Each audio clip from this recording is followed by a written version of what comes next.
So I intentionally used that as a headline as I wanted to bring this notion to your attention, for you to become aware or conscious of it, as in all truth and honesty, I personally don't like giving predictions.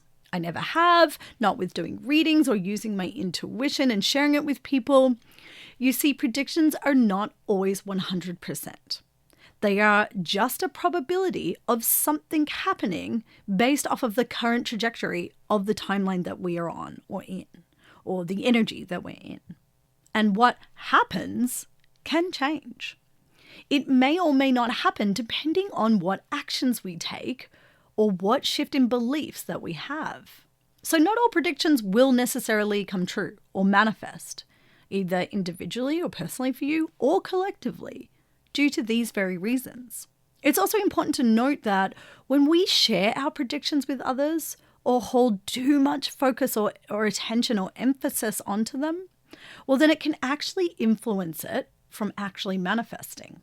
We may hold our attention on something happening, therefore possibly strengthening the likelihood of it happening as we're putting so much of our power and focus and energy into it, because we know that's how manifestation works, right? Or perhaps we don't like the idea of the prediction coming true or manifesting. So we may do everything in our power possible to try and stop it from happening. The truth is, we are in fact better off without 100% certainty, without 100% certain predictions, as knowing and believing in these manifestations or predictions can actually alter them from actually happening. The very fact and act of knowing them influences their certainty. So therefore, they're no longer as strong of a certainty as before when we didn't know them.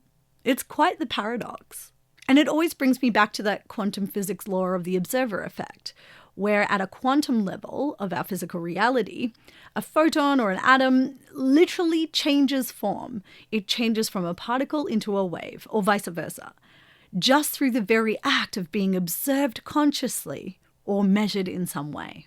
I honestly believe that, in fact, we're better off manifesting without predictions, without putting so much energy into feeding that ego's desire to know with 100% certainty.